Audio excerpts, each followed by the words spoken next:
अगला अध्याय। दक्ष यज्ञ का समाचार पा सती का शिव से वहां चलने के लिए अनुरोध। दक्ष के शिव द्रोह को जानकर भगवान शिव की आज्ञा से देवी सती का पिता के यज्ञ मंडप की ओर शिव गणों के साथ प्रस्थान।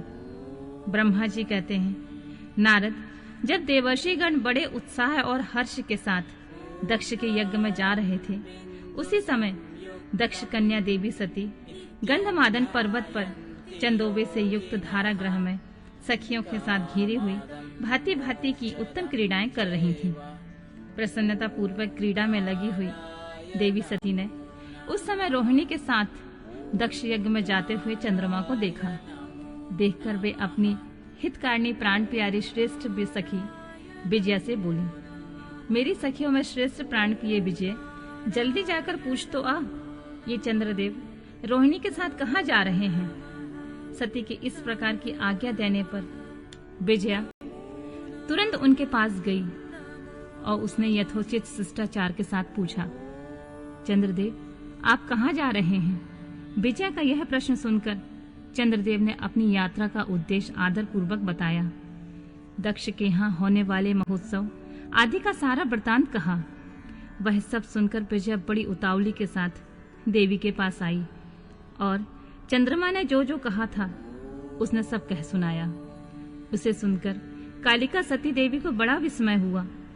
अपने यहाँ सूचना न मिलने का क्या कारण है। बहुत सोच विचारने पर भी उनकी समझ में नहीं आया। तब उन्होंने पार्षदों से घिरे अपने स्वामी भगवान शिव के पास आकर भगवान शंकर से पूछा, प्रभु, मैंने सुना है कि मेरे पिताजी के यहाँ बहुत बड़ा यज्ञ हो रहा है। उसमें बहुत बड़ा उत्साह होगा। उसमें सब देवर्षि एकत्र हो रहे हैं। देव देवेश्वर, पिताजी के उस महान यज्ञ में चलने की रुचि आपको क्यों नहीं हो रही है। इस विषय में जो बात है मुझे सब बताइए। महादेव, सुहृदों का धर्म है वह सुहृदों के साथ मिले जुले। यह मिलन उनके महान प्रेम को बढ़ाने वाला होता है। अतः प्रभु, मेरे स्वामी, आप मेरी प्रार्थना मानकर सर्वथा प्रयत्न करके मेरे साथ पिताजी की यज्ञशाला में आज ही चलिए। सती की यह बात सुनकर भगवान महादेव, जिनका हृदय दक्ष के वाग्वाणों से घायल हो चुका था, मधुर वाणी में बोले, देवी, तुम्हारे पिता दक्ष मेरे विशेष द्रोही हो गए हैं। जो प्रमुख देवताओं और ऋषि अभिमानी, मूढ़ और ज्ञान शून्य हैं, वे ही सब तुम्हारे पिता के यज्ञ में गए हैं। जो लोग बिना बुलाए दूसरे के घर जाते हैं वे वहां अनादर पाते हैं, और जो मृत्यु से बढ़कर भी कष्टदायक होती है।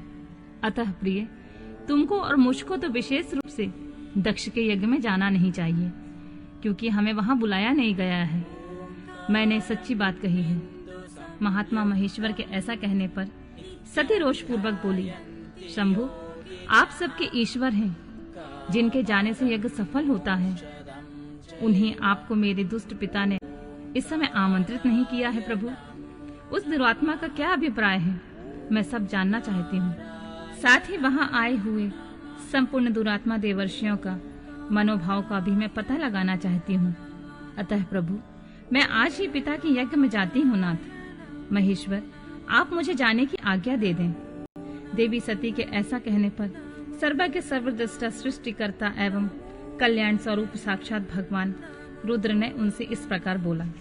शिव ने कहा, उत्तम व्रत का पालन करने वाली देवी, यदि इस प्रकार तुम्हारी रुचि वहां अवश्य जाने के लिए हो गई है, तो मेरी आज्ञा से तुम शीघ्र ही अपने पिता के यज्ञ में जाओ। यह नंदी वृषभ सुसज्जित है। तुम एक महारानी के अनुरूप राजोपचार साथ ले सादर इस पर सवार हो बहुसंख्यक प्रथम गणों के साथ यात्रा करो। प्रिय, इस विभूषित वृषभ पर आरूढ़ हो। रुद्र के इस प्रकार आदेश देने पर सुंदर आभूषणों से अलंकृत सती देवी सब साधनों से युक्त हो पिता के घर चली। परमात्मा शिव ने उन्हें सुंदर वस्त्र आभूषण तथा परम उज्जवल छत्र चामर आदि महाराजोचित उपचार दिए। भगवान शिव की आज्ञा से 60,000 रुद्रगण बड़ी संख्या में प्रसन्नता और महान उत्साह के साथ कौतूहल पूर्वक सती के साथ गए। उस समय वहां यज्ञ के लिए यात्रा करते समय सब और महान उत्साह होने लगा। महादेव जी के गण ने शिव प्रिया सती के लिए बड़ा भारी उत्सव रचाया।